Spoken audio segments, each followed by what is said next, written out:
Hello, Kindred. So first of all, I wanted to thank you because recently we hit 7K subscribers, which, thank you so much. There's so many amazing new people who've joined us, and I know a big part of that is because I've been discussing Lore Olympus content. That is not going to be changing. I've actually really been surprised at how much I've enjoyed diving into character analysis and talking about human relations and empathy. And I know that's not really that surprising to those of you who are a long time here, but sorry, Burbank has not had the most amazing air quality lately. There's a lot of fires nearby, so I think I might be getting sick. I get respiratory infections pretty easy. It's upsetting. If you want to, like, obviously the Lore Olympus content is not going anywhere. I'm having a lot of fun with it. But if there's anything else you'd like to see, maybe not even super research heavy, just so that I have those days off, or when we're in between 2 episodes that maybe I'm like, I'm not ready to like make a new video about this yet. I'm waiting for more story content. I love the feedback, and thank you so much for joining me in my little corner of the internet. Without any further anxious rambling, on to the scripted portion.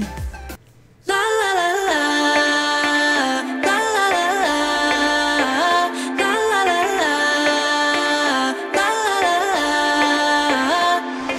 Who is she? My name is Kiri Callaghan, and 81 episodes in, I'm finally gonna talk a little bit about Persephone.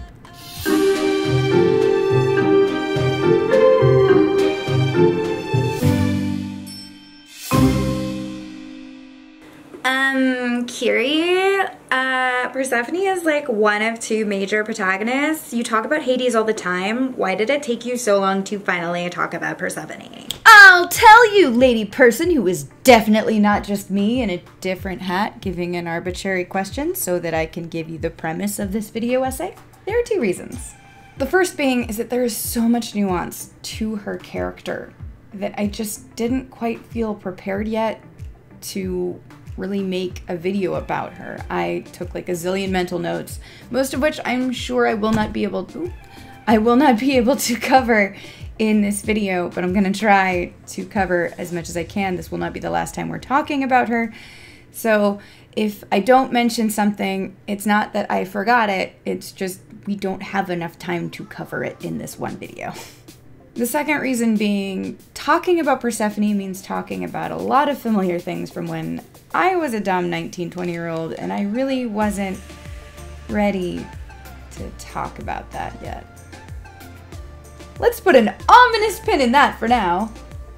At first glance, you see a sugary, sheltered, adorable cinnamon bun, too pure for this world, that you could potentially argue has a bit of the whole born sexy yesterday thing going for her. Personally, I don't quite agree with that viewpoint, but I can see where it's coming from.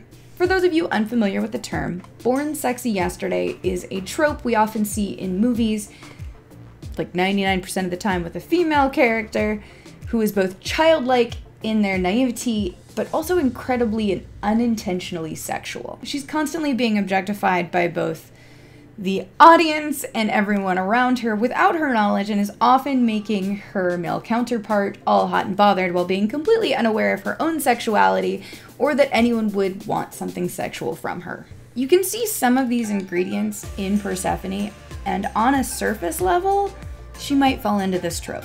Except here's the thing though. Persephone is very aware of her sexuality. She's definitely got insecurities, and she may not be fully confident in her body at all times, which most 19-year-olds aren't. I'm certainly not. But she's definitely not ignorant of her body.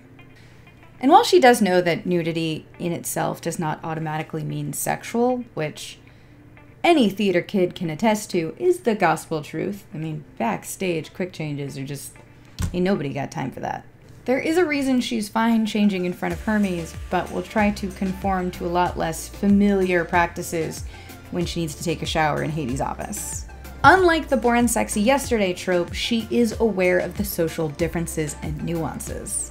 Also, as I will likely hit it home many times from here on out, context is king! As an aside, the scene with Hermes does make me a little uncomfortable, because for Persephone it seems to be under the idea that nudity is not sexual by its nature, and they've been nude around each other even out of a sexual context many times before, and while I believe it was suggested that they fooled around in the past, the nature of their relationship seems completely platonic now from her standpoint. What makes me uncomfortable is Hermes' attitude and actions in that little bit gives me the impression that his attitude toward Persephone has shifted, or maybe it's never quite matched her view of him.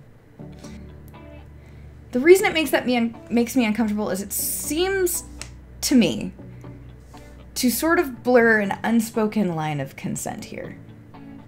When you're in a changing room with like just platonic friends, you're comfortable chatting and not having to be all sneaky about covering yourself up because you know nobody's trying to get like a lewd look at you. There's this trust that you are not going to be objectified or sexualized in those moments. And I think women especially are keenly aware of this because we have to deal with this pretty much in our daily lives all the time. Given just some of his expressions in those moments, it seems like that trust might be a little ill-placed, and it feels a little uncomfortably voyeuristic. Oddly, it strikes me almost more voyeuristic than when Cerberus causes Hades to get an accidental peek of Persephone.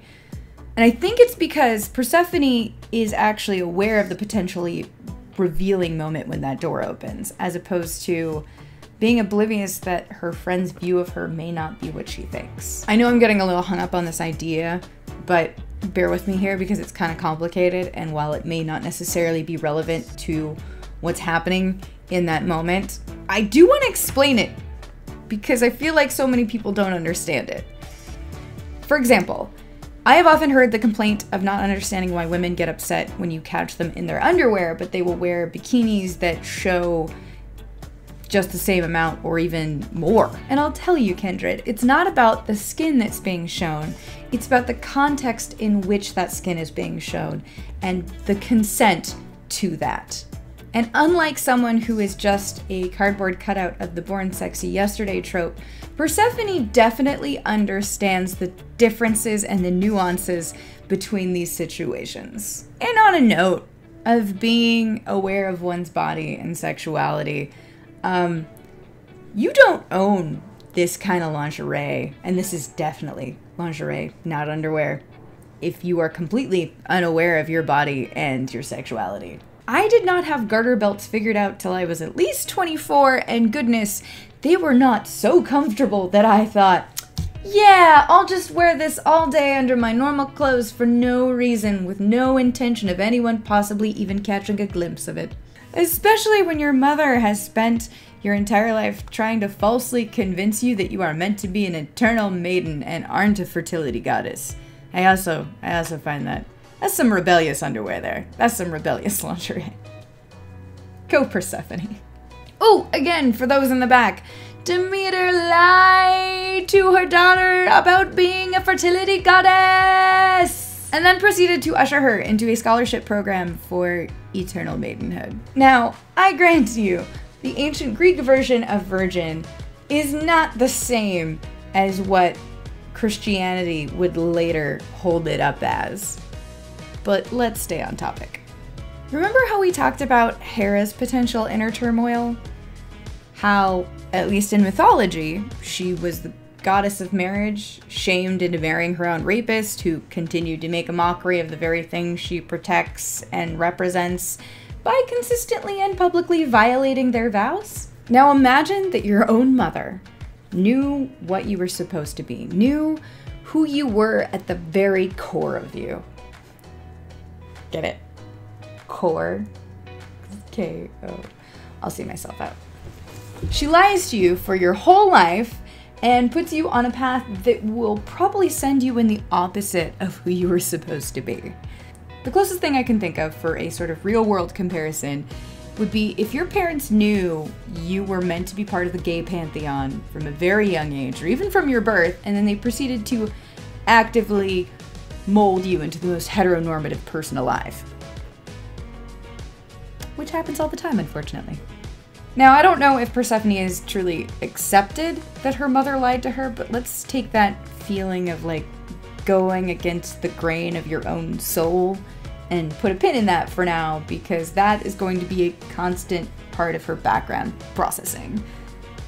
Persephone is compassionate, and while she has this sort of little sadness about her, and she plays a lot of her own cards close to the chest, she tries to be open for others. She consistently seems to be a practitioner of what I like to call vigilant empathy, where you are not just kind and compassionate and seeking to be empathetic to those who are already kind to you, but those who have even wronged you. And we see this most notably with how she reacts to Eros when he comes clean about what happened. And then this theme continues not only with just her classmates and the gossip around her, but even with Smythe.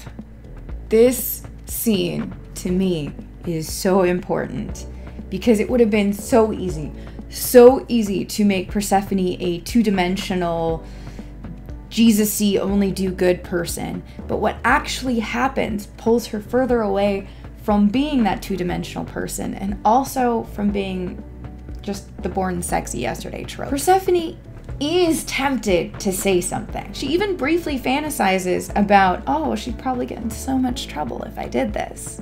Then she acknowledges that this is something she's feeling. She looks at it, she says she doesn't like this feeling or this side of her, and instead of blindly deciding to just not rat Smythe out on some vague principle, she makes a conscious choice. Persephone knows how she's seen. Not only is she aware of her capacity for sexuality, but she knows she's seen as childlike and naive. It's even one of her insecurities, because like with everything, there's always like a little shred of truth in something. So while she is very young and sheltered about some things, she lets people believe she's far more sheltered or naive about things than she actually is. And she will use that to manipulate the odds against them sometimes, as we saw in the chess scene. Persephone has continuously made active decisions to show us that she is not comfortable being complacent or objectified by anyone. And when she can make a choice, she does. Even though she's been put in very constraining situations, she has autonomy over her own life and actions, despite that many people keep trying to impose on her, including her own mother. Demeter's actions seem to extend beyond helicopter parent. Demeter seems possessive, is overprotective, and flat out lied to her child to keep her away from a particular path. We don't know why. We also don't know if Persephone was created solo because Demeter may have had that ability as a fertility goddess in her own right and being able to harvest, or there may be someone else involved, but we just don't know who Persephone's other parent is. But if that's the case, we have heard nothing of this person. Demeter has kept her own daughter such a secret that even Hades didn't know about it. In fact, despite the fact that her face is plastered all over a lot of Demeter's products, Barley Mother, most people didn't know about her. And honestly, Zeus's whole "it's complicated" gives me a big pause. Nothing's ever done without a reason. That's kind of gonna be one of our mantras here. Even if that motivation is buried beneath a lot of subtext, no one, and I mean no one, ever does anything completely out of the blue. Not even psychopaths. We are incapable of being truly random. And while I cannot speak to the reason why Demeter has acted and is acting this way in regards to her daughter, parents naturally want to give their child a better life than they had.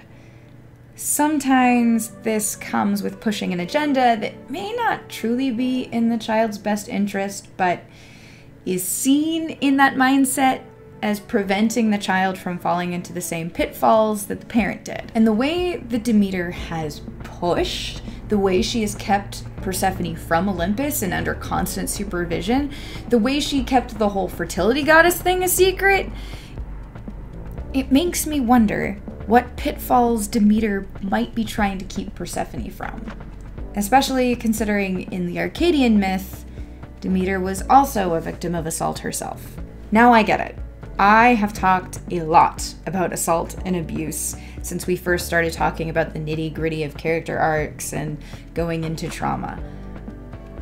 But Greek mythology is riddled with stories about women being violated, usually by the gods themselves. And while I am genuinely sorry if it makes you uncomfortable, it would be irresponsible to not address it. So much of Lore Olympus, despite its adorableness and ships and cuteness and joy, is addressing trauma in tangible ways. It's doing it in ways that I think can help people understand their own trauma. And it's freaking fantastic, and one of the many reasons I love it. So my hat is proverbially.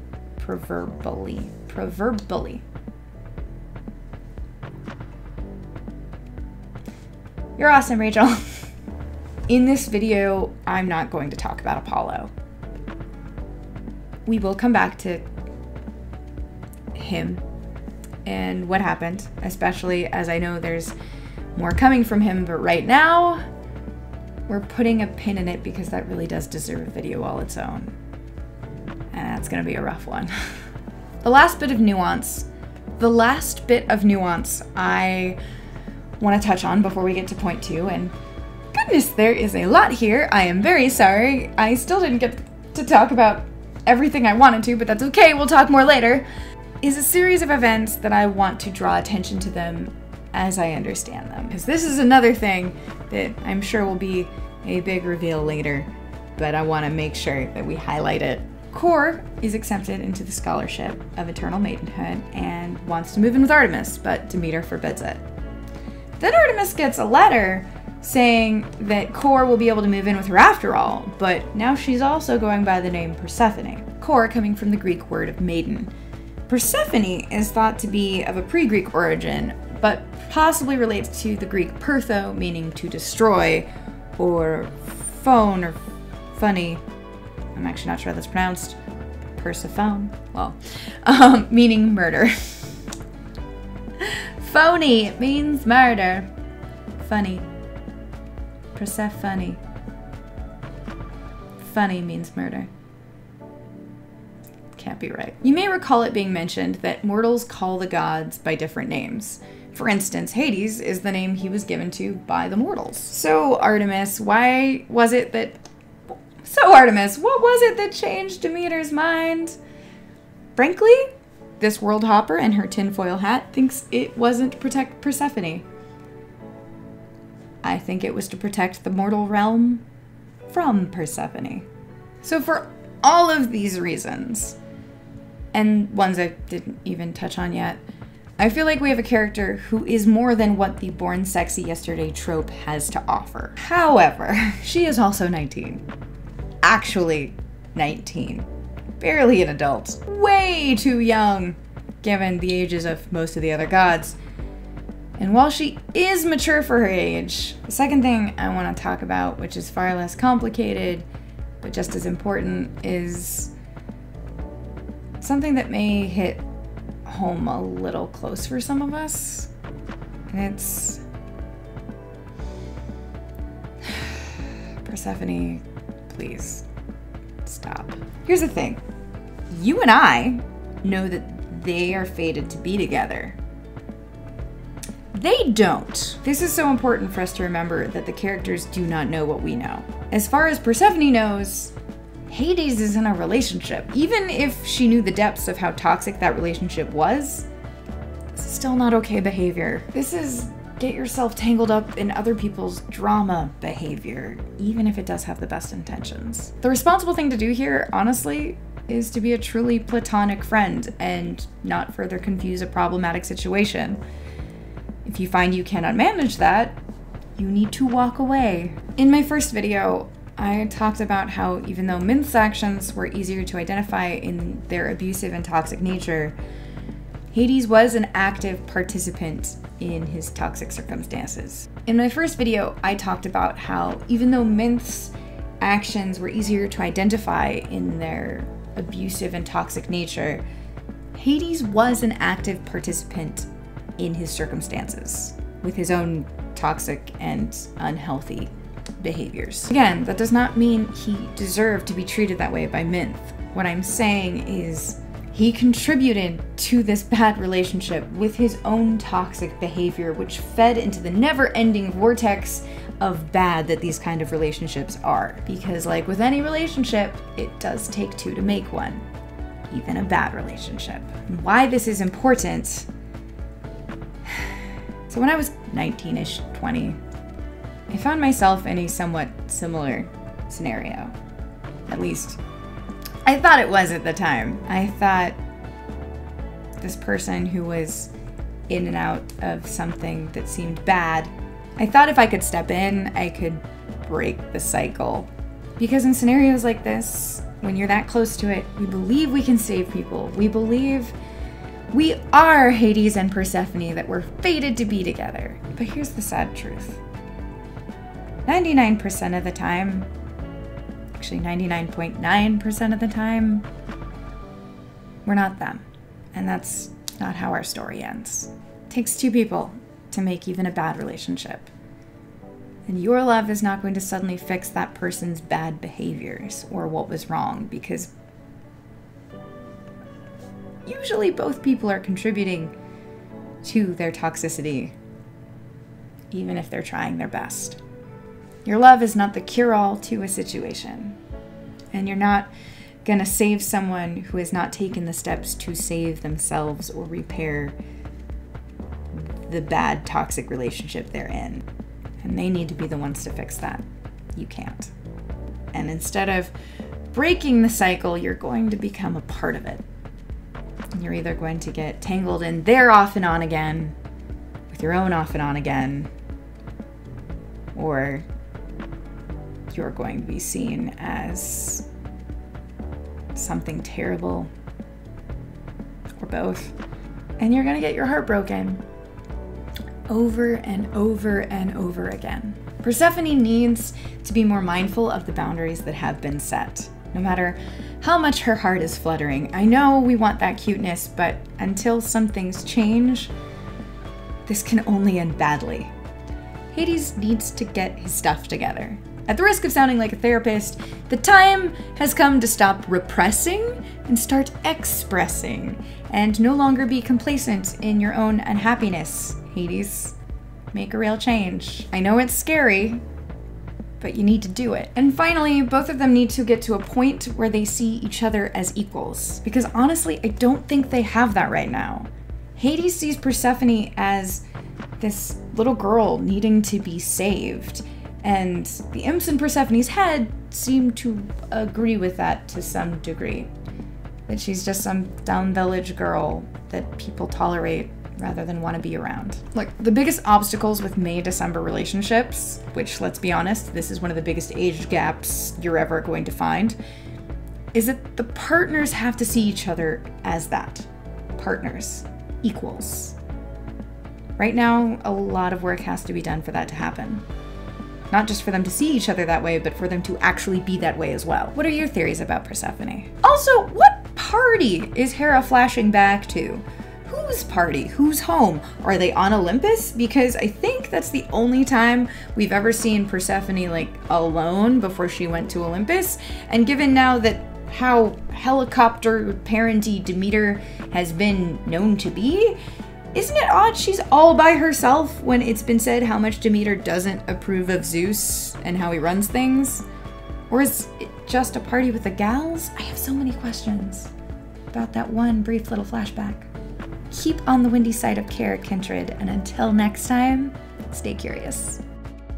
If you enjoyed this video, please give it a thumbs up and subscribe if you haven't. If you like the general cut of my jib, you can find me on Twitter and Instagram and Facebook, as well as you can, if you want, support me on Patreon and get some behind the scenes looks at what we're doing.